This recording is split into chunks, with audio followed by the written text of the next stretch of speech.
Good afternoon mga ka-GM. Meron tayong complaint dito about sa may accelerator ng Adventure. Ito yung pangkaraniwang sakit ng Adventure na laging kino-complain na matigas yung accelerator cable. Dahil kasi yung design na itong Adventure, ito yung accelerator cable nya, dumaan pa doon, paikot. Sobrang haba, ayun. Tapos pumasok doon, loob, doon sa pedal. So ang laging problema na ito, matigas. Lalo pag medyo palitin na, pero kung bago naman, okay naman. Pero yung nabibili kasi ng replacement din na ibang parts minsan, matigas din. So ang gagawin natin dito, magdi-DIY tayo ng kable na to. So hindi na tayo bibili, ito pa rin ang gagamitin natin. Tuturo ko sa inyo paano diskarte para sa susunod pwede nyo gawin sa Adventure nyo. Simpleng diskarte lang, wala ka nang gagastusin, diskarte lang. Testing mga paka mo kung kumusta yung accelerator cable. Kasi matigas daw Ramdam yung apak. Oo. Ramdam mo na parang maganit, di ba? Ayan. Gagawa natin ang paraan yan. Kaysa bumili pa tayo ng bago, pwede namang din remedyohan yan na parang original, mas malambot pa. Diba? Okay, sige, abangan nyo. Pag tatanggal na ito, naka-unhook mo lang to. Unhook mo lang. Ayan, tanggal na yan.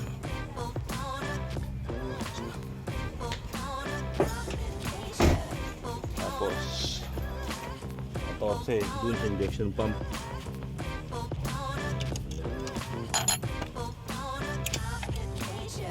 Tapos dalawang tornilyong G's. Kailangan mo L5.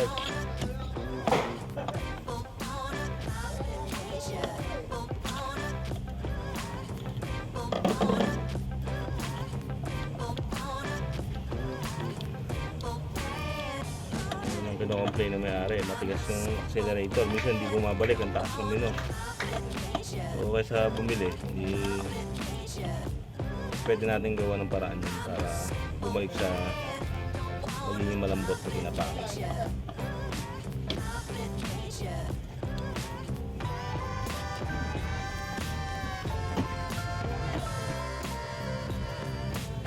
Ayan, pagdating dito sa part na to, medyo baloktot dyan pagpasok to. Didiretso na lang natin yun ako. Makita ko sa inyo. Pagka pinagam ito, matigas. Unang-una, ito na mo, kinalawang na yung loob.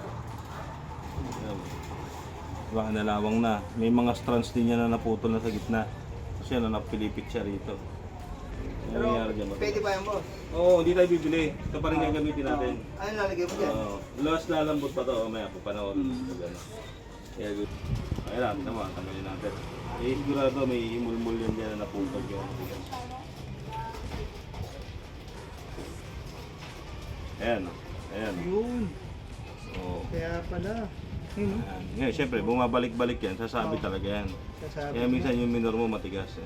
Nag-wild nga nung nakaraan sa akin eh. Diba, nag-wild. Ngayon, Ito palang gagawin dyan. imbis na ganyang kahaba, Iksiyan lang. ang matitira lang dyan to, ganyan lang. Yan ang magiging haba niyan. Okay. Wala na itong dadaanan niya na to.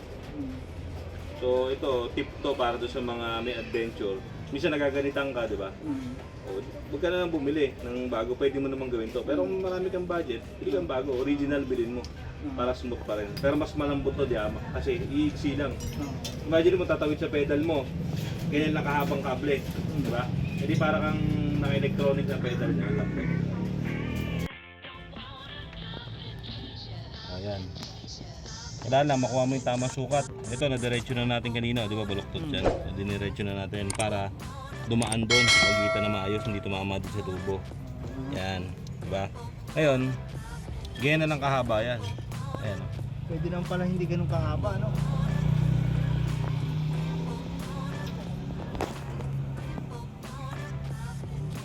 Ayan, ganyan na lang siya kahaba.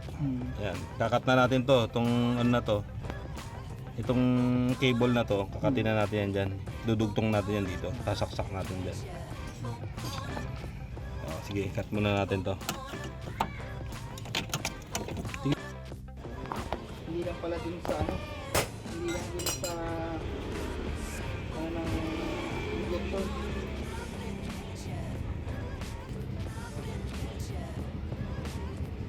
Ayan, nakat na natin. Ito yung nabawas sa kable mo.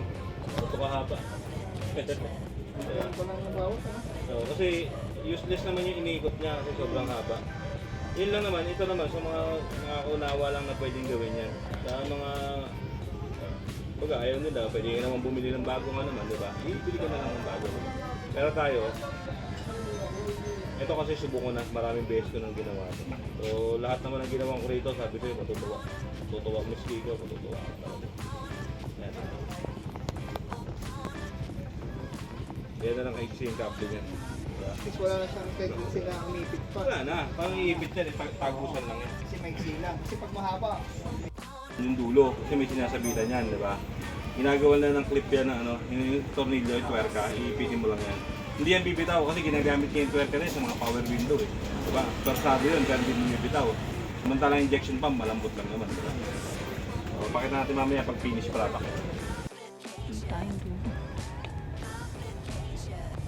So ayun mga GM, ganito na lang kaigsi yan ha. Ayan. Ito na yung kable niya, yun na lang. Ngayon, problema mo dito. Yan, yung pin na nakasaksak dyan.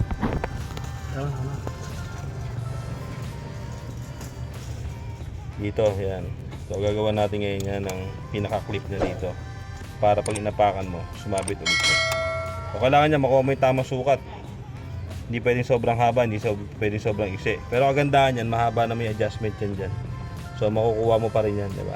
Sumala ka man ng konti, pwede mo adjust ng paiksi, pahaba. ang ganda pa yun, para walang possible na upitan na eh. Walang Kasi- ipit, walang kaipit-ipit talaga. Kasi wala nang Diba? pasikot-sikot na kable.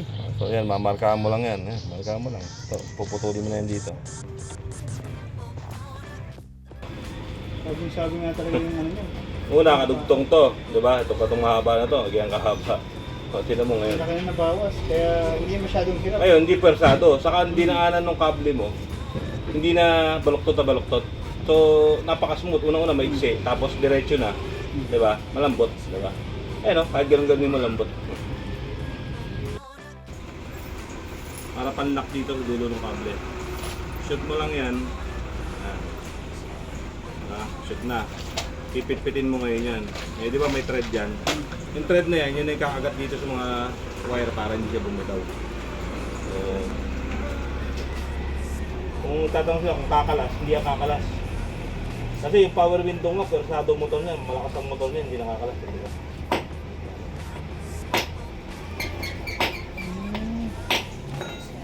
Okay, ano mo ah. Yan, ganyan na itsura niyan. At ang yung batak dyan, hindi yan kakalas. Diba? Lalo ang injection pump niya, malambot lang naman ganunin yan, diba? Hindi yan bibitaw. Kasi hindi masyadong persado.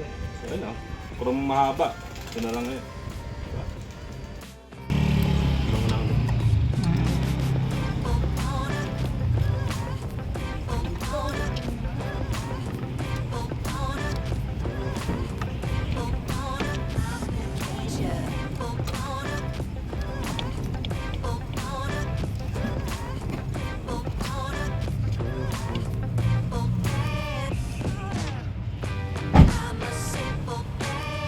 Pasok na lang. Opo ko.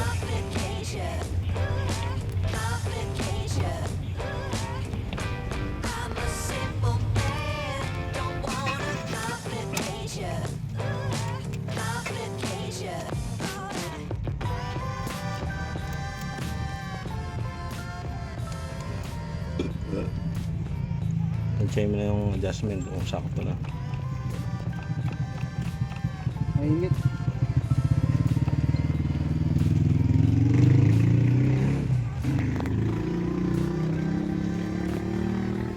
So yun na mga ka-GM, naipit na natin yung ano. Ayan na, nakikabit na natin. So yun dyan, diretso lang natin. Konti, lipat na yung sa side na to. Ayan, bumaba rito, sa baba. Ayan na, kaya na siya kaigsi oh. Wala pa isang dangkal oh. Ayan na rin yung ginawa nating lock sa dulo. Shoot na siya. So malambot na yan, ginawan mo siya. Ayan, na ito na.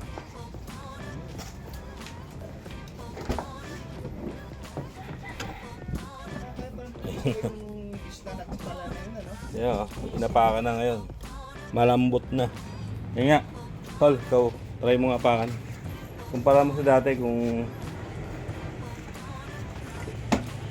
tansya mo ba, may nakaapakan ka pa. Grabing lambot ah. Parang wala lang ah. Parang wala ka na inaapakan. Oh. Grabe, sobrang Eh na, pag inapakan mo, di ba? Parang ano. wala na akong maramdaman na eh. Ramdam mo yung... Sige, pwede mo na start yan. Para matesting.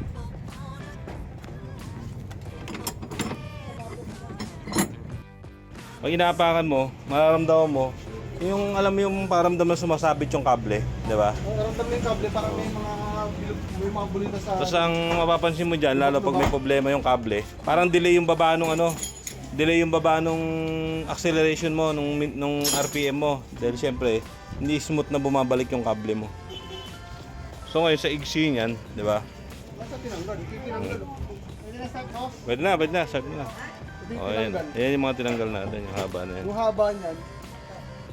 Nabawat din.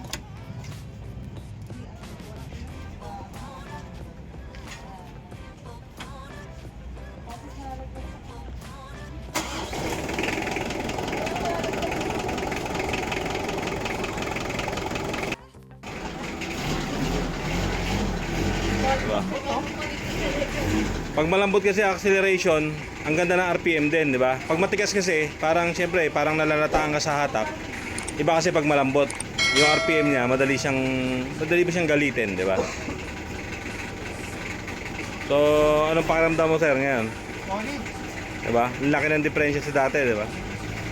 Parang wala ko inapakan eh. Hindi na maangala yung paa mo ngayon. Saka hindi na pabago-bago minor mo, di ba? Smooth na smooth. Ayos.